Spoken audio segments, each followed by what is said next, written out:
Halo teman-teman semuanya, saya dan teman-teman yang lain baru balik dari Tiongkok untuk memotret pemandangan alam di Taman Nasional Huanglong dan Jiuzhaigou di Provinsi Sichuan. Sesuai janji saya akan bagikan tentang pengalaman saya memotret dengan Leica Q2 sebagai kamera utama saya di sana. Memilih Leica Q2 sebagai kamera utama tidak mengecewakan saya karena baru hari pertama kami tiba di Huanglong, salju turun dari pagi dan semakin sore semakin deras. Untungnya Q2 ini sudah weather shield, jadi saya tetap santai, tetap menggunakannya untuk memotret dan jalan-jalan. Soal kualitas gambar tentunya juga tidak mengecewakan, karena Q2 ini dilengkapi dengan sensor full frame 47 megapiksel. Sebenarnya jauh lebih cukup bagi saya yang menganggap 24 megapiksel itu udah cukup untuk berbagai jenis fotografi.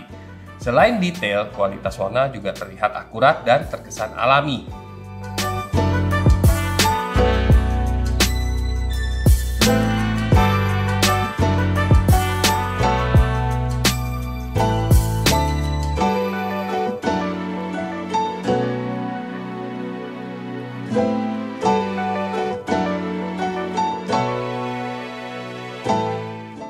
Untuk memotret pemandangan air, saya dimudahkan dengan pilihan ISO 50 dari kamera ini yang menurut saya sangat rendah.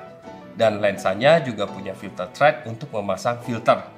Dan untungnya lagi, filternya cukup kecil, ukuran 49 mm. Jadi saya bisa berhemat ya, karena semakin besar diameternya, semakin besar filternya dan semakin mahal. Pengoperasian kamera Leica ini sendiri sangat simpel berkat menu Leica yang menggunakan ikon-ikon dan juga bisa disentuh. Jadi saya tidak merasa kesulitan untuk mengganti menu dengan cepat.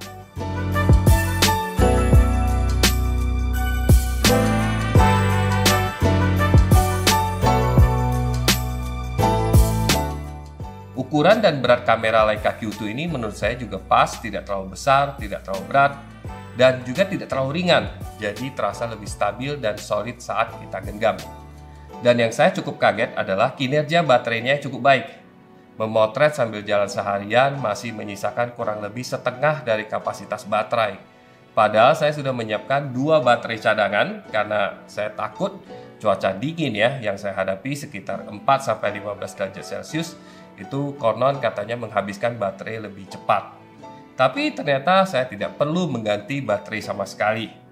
Malah yang saya perlu ganti duluan adalah SD card saya yang 64 GB yang penuh di akhir hari kedua. Meski saya cukup puas dengan Leica Q2 ini, ada beberapa yang saya rasa bisa ditingkatkan lagi. Pertama yaitu jendela bidiknya yang meskipun cukup detail, tapi posisi mata saya harus pas banget di tengah. Kalau tidak pas, gambar akan terlihat sedikit berbayang.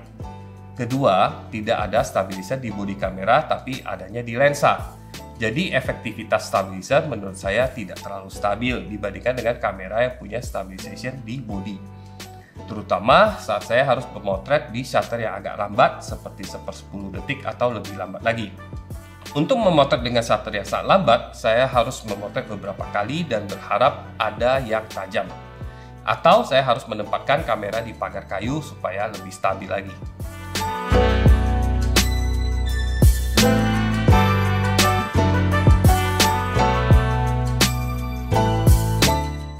Ketiga adalah layar monitornya yang tidak begitu cerah di outdoor, sehingga agak sulit menilai apakah gambar yang saya hasilkan itu sudah cukup terang atau tajam belum.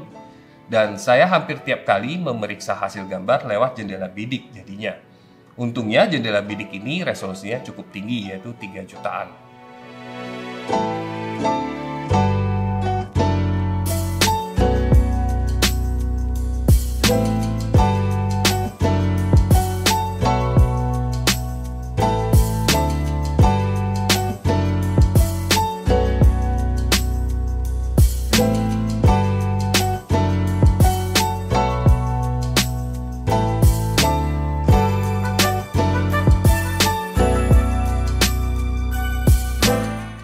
Kalau ketiga kekurangan tersebut bisa diperbaiki di kamera generasi berikutnya, tentu menurut saya lebih sempurna lagi untuk digunakan untuk traveling light dan juga landscape fotografi. Mungkin teman-teman bertanya-tanya, bagaimana kualitas gambar Leica Q2 ini dibandingkan dengan kamera ponsel masa kini? Perbedaan utamanya adalah hasil dari Q2 ini lebih detail di bagian yang fokus, dan ruang tajamnya lebih tipis, lebih menyerupai pandangan mata manusia. Sedangkan hasil kamera ponsel cenderung punya ruang tajam yang luas, jadi bisa terlihat lebih tajam secara merata. Tapi kalau kita perhatikan lebih seksama, kelihatan kurang berdimensi atau flat. Meskipun saya menggunakannya di akhir 2023 ini, Leica Q2 ini sebenarnya bukan kamera yang baru. Kamera ini sudah hadir di bulan Maret 2019. Artinya sudah lebih dari 4 tahun. Dan sebenarnya sudah saya review secara detail beberapa tahun yang lalu.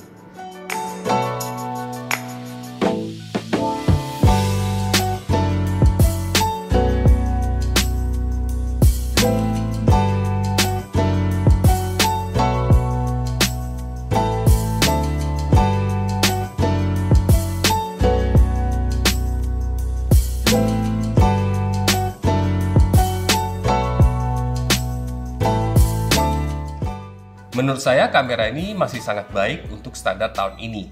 Sayangnya Leica Q2 ini sudah sulit didapatkan dan produksinya mungkin sudah sangat terbatas.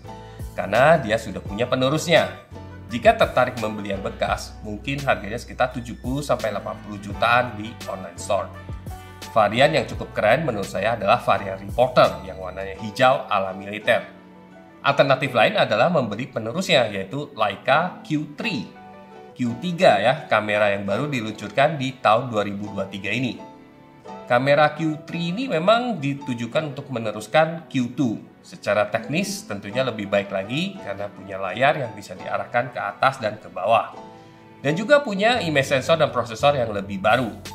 Q3 punya beberapa pilihan resolusi gambar dalam bentuk RAW atau DNG, yaitu 60 megapiksel, 36 dan 18 megapiksel. Di mana kita bisa pilih sesuai dengan kebutuhan masing-masing. Lantas apakah Leica Q2 ini masih worthy? Setiap tipe kamera Leica memang punya karakter dan tahan lebih lama dibandingkan dengan kamera merek lain. Bagi saya untuk foto traveling light dan landscape, Q2 ini masih sangat oke digunakan di tahun 2023 ini.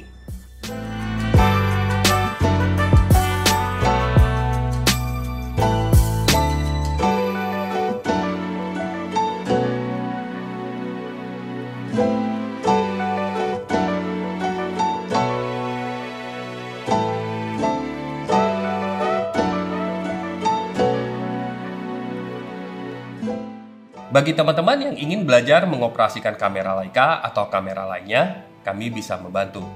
Silakan hubungin kami di deskripsi video di bawah. Dan bagi teman-teman yang ingin ikut trip info fotografi, stay tune terus dan juga bisa hubungi kami supaya kalau ada trip kita bisa menghubungi teman-teman. Terima kasih dan sampai jumpa lagi. Oke? Bye-bye.